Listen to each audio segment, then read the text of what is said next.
Welcome to another episode of Champagne Dreams. I'm your host, Stephanie, and I'm joined by my co-host, Darryl Dwayne. Good to see you, Darryl. Likewise, so good to see you at the end of this very busy, almost Woo! draining week, right? Been a week, man. It's been a week. I feel like every week we say this, everything's so heavy, but we're gonna push through. I feel like, obviously things are still going on in the media with the Black Lives Matter and all the arrests, and I'm glad certain officers are starting to be arrested or fired. And I know there's still more to be done, but I'm honestly slightly a little bit glad that some other news is starting to trickle in to kind of lighten things up a little bit. Though we're not making light of the situation, we just happy to have like a side moment. And I mean, we're going to always remind you that Breonna Taylor's officers need to be arrested. Exactly. Taylor. However, it is great to have a moment to sort of have the news cycle shift just a little bit to where we can still focus on the important things like Black Lives Matter. You see how I did that? And but still highlight the other significant contributions we are bringing to the culture, right? Exactly. And this week, somebody's celebrating with a little champagne. Kanye West. He just signed a 10-year deal with Gap. And if you don't know anything about Kanye, he actually worked at Gap well before his rap career got started. If you remember, like the album's College Dropout, Graduation, he had like that preppy look and feel. So it makes sense. I'm like, it's on brand. Like, so I was the biggest Kanye West fan growing up. I ain't even gonna lie. And so like high school, college, like I literally, whatever he wore in the GQ magazine I went and found almost the exact replica because I couldn't afford Kanye's, luxury life. I remember I was in college. But and the Gap was my go-to, like the Gap. Also when I couldn't afford the Gap, Old Navy, but I think they're sister companies. So they are. Find, like, things, and you made it work. I made my wannabe Kanye West looks work for me on my Gap and Old Navy budget. Yeah. So it's kind of cool that now, fast forward so many years later, he's, doing this. Right. And 10 years? That's a long deal. And I'm hoping maybe during this process too, like, Kanye from that timeline will make a reemergence, like not knocking current Kanye. It's just, well, okay, a little bit, the little Trump more woke part. Yeah, the Trump support part I can't get behind, and the whole slavery is a choice thing I can't get behind. However, everything up until that point, I'm in lyrical content, he's still the man. So I hope that some of that wisdom that he used to spit when he would just talk in his interviews prior to this whole Trump era and everything, I hope that comes back with this reconnection to his roots, for lack of a better word. I just hope that the stuff doesn't look like his Yeezy clothing collection. I mean, that stuff looks like hobo wear. And I'm not going to front. I have a pair of Yeezys, like shoes. But in terms of the actual clothing, I'm like $300 for a shirt with some holes in it. But I think with Gap being like on brand, what it is, yeah. I feel like it should be affordable and should look like clean and classic with like a little bit of, Kanye flair. I think we're going to, but then think about fashion cycles, right? So you think 10 years, right? Every 10 years fashion repeats. So we think about College Dropout and when that album came out. And we think about now where we're at, that fashion cycle. So maybe he's about to rebrand himself style-wise as well. Like, Yeezy was a moment, right? And sort of like, and I think it matched.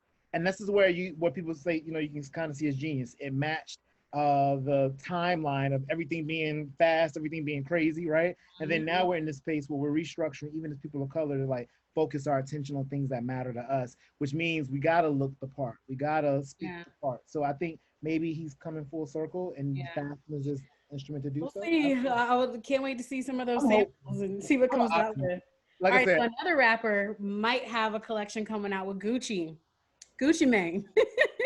I mean, how ironic, right? Look, Gucci Mane. My family's from Alabama, so and Gucci's from Alabama originally. So I'm Jefferson County. What's up? So I'm here for it. Gucci, being an Alabama native, moved to Atlanta, flipped his life, became now is one of the most renowned rappers in the game. To now from rapping to owning, or I guess you should say being the face of a clothing line. I'm here for it. Like, who is he being paired with? I don't know. Like he like tweeted about it or Instagrammed about it, and he was like, I hope like what they're saying is true. I guess they've been in some talks, but at the same time, I'm just like, okay, well, who is it? It's a very like, Who is it? Who is he matched with? Gucci Mane is going to be the face of what brand? Gucci. Gucci. Gucci's supposed to have an actual like collaboration capsule collection, whatever it is. Nice. But I'm also just like, okay, you know, Gucci Man and his wife, like Keisha, they're like super flashy, like super like Yeah, I agree. over the top. But I love them. Can I say that out loud? I think it comes like a little tacky. A little. So okay, so it's a little tacky. It could be. So I'm again. This is the way we like. I'm not hating. Like, so we differentiate, right? So like you have to understand that Steph is the one that normally puts me up on sophistication and regalness, right? Let me put my pinky finger up. So I can't say or it's not to say that there aren't tacky moments, right? When it's a little too gaudy, right? However, coming from where I come from, I get it because it's like, you know, super like, down south. Yeah, you're it's a southern thing. Like that's what it is. You want to show what you worked hard for, so you may not be wearing it all the same. And this isn't because Southerners, we know how to pull. We class sophistication, we can pull that off too. But you know, I think it's just a matter of like being able to like, you know, show off the winnings from your hard work. So you know, and maybe just not at the same time. And maybe that's where the gaudiness that you're referring to comes in. I mean, I get it, but you know what I hope happens, because okay, like now these fashion brands are tapping on these black celebs to, hey, come and be the face of this collection and whatever. I hope whatever money that these black celebrities are getting from these collaborations with these major predominantly white brands, that they'll use some of that money to pour back into these black fashion brands that have been struggling for years, trying to make it and get on. Like there's so many dope flat fashion brands. Like the last couple of weeks, I've literally spent time like just purchasing a little item from here and there from black brands. There's some dope stuff, but they don't have the financial backing. So you go to Gucci is cool, but imagine being the face of another brand and uplifting and bringing up their brand, and now both of your brands align. That's true. Even shining the light on those black brands that are doing successfully, right? Like you got your Laquan Smiths. Like, I mean, let's be clear, he's making clothing for the Kardashians. Like, and but you know, let's think about this, Darryl. Though, yes, that's true. However, a lot the average black person or even person can't afford that stuff. Like I'm talking about stuff that's affordable and attainable. That's the issue. And I know a lot of times we all try to strive to get to the things that aren't as attainable. Like, of course, I've seen some stuff in Gucci that I like, or YSL, whatever it is, but you got to be realistic in attainability to the average working person. It's not attainable. I would agree. It should be like, you're thinking there should be like levels, right? Yeah. Kind of like how Armani has Armani Exchange. So you might not be able to buy it. Like, I ain't gonna lie, I got a couple of Armani Exchange pieces because I'm like, I love Armani Exchange. It's the closest I'm gonna get to it right now. And it's no shade. I mean, it's no shade and no shame in and any it's still of that just at all. as nice, still just as regal, But sometimes like our culture puts so much pressure on like wearing all this designer stuff, and I'm like, these brands don't give a damn about us like in real life, but they want to be the face of this because they know other people are going to flock to it.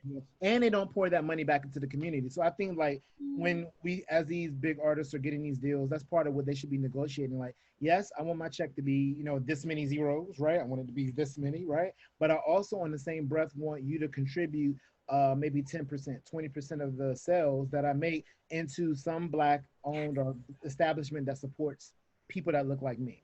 Perfect example of this is Academy Award winner costume designer Ruth Carter, who I had the pleasure of interviewing a couple weeks ago.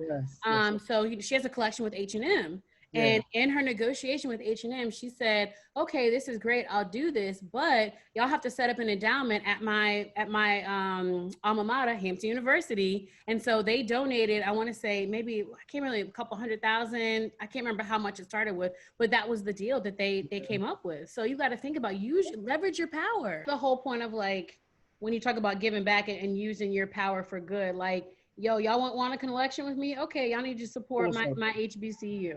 Full circle. NSU, when I get there one day, Hampton, I got to support both of them because they both made me who I am. So Hampton University, Norfolk State University, like nothing but love. So, you know, but I guess moving right along. All right, look, we're going to keep it on the rapper track.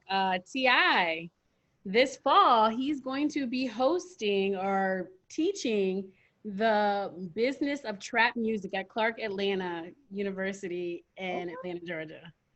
Now, that's going to be a course.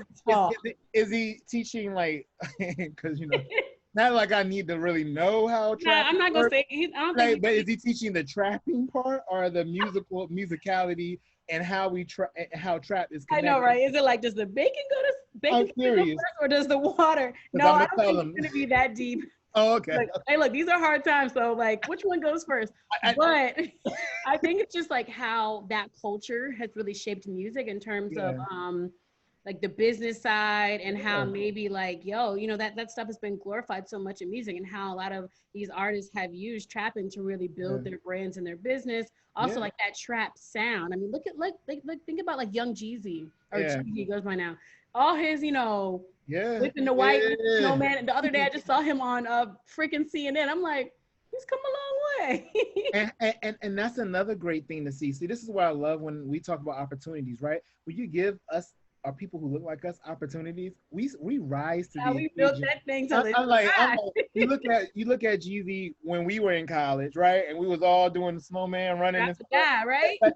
Right, and then you fast forward to now, right? And you hear not that he was because he was super articulate then, right? But Absolutely. he's been giving spaces and platforms where he can present all of who he is Mm-hmm. and informs of people who would not necessarily be checking for him. So Right. I love seeing our people come full circle. I feel Yeah. like Juneteenth, like let's celebrate year round. Let's make that a Right. year-round celebration. All right. And then lastly, so tonight is the BET Awards, and it's going to be hosted by Amanda Seales, who you are in love with. You know I am. So Amanda, if you're watching, You're I know that I might not be the one, not watching. She's but getting I ready could to be an host the option. show. I mean, she might watch it in her dressing room while she's getting ready. Like, I Okay. mean, Okay. somebody send her the link. Like, I'm Issa, somebody, anybody. I'm praying somebody important, or maybe just a friend of a friend who's Oh watching. my. Amanda Stills is the perfect person to host this year to make sure that message is felt, but doing it in a way where it is meaningful and it also is entertaining. Because let's be clear, Absolutely. her Instagram, her timeline. Amanda, I love you. Like whenever you come back to New York, if you ever decide to come back to New York, I mean, we could be friends. I'll be a friend. Like, Yeah, so no, I'm excited to see how that goes down tonight. And all right, Darryl, we gotta leave the people the word of encouragement. What's your word of the week? so I'm probably going to go with because this has been. I always say it's been a week, right? I literally always say it's been a week, and it normally is because we have the very difficult task of juggling not one career but two careers, right? Our dream careers and the careers that we also love to do that support those dream careers. And this is no knock to those who just have jobs, and we all know what we mean by that. So with that, Why are you so shady? not shady. Is that shady? But Because you we gave all a know what a whole week job is. afterward. Like, the jobs pay your bills, but careers, we're not gonna go there. You just Either way, either way. they should at least. I Okay. mean, yeah. Come on, Daryl. But Continue. so, A gin so, kicked in. so word drink is kicking in. So word of the week. I'm gonna go with self care, right? Because I feel like that's what I need to do this weekend. I feel like I need to or I should say, moving into going into my new week. I'm gonna take more days where I take some time out. I'm able to reflect on the things that I've done and even to look at the things that I've accomplished because I know oftentimes we're so busy to move on to the next that we forget that you did A B C D E this week. You should really applaud yourself. Like that was a big accomplishment and just be able to bask in those accomplishments. So I'm gonna just do. I think I'm self care. That's my word. I'm gonna take some time, woosah, maybe have a prayer closet moment with me, Jesus, and God, and just sort of just figure things out and reflect while I do a face mask and scrub because we got to keep these pores looking young. I want to age backwards like for real.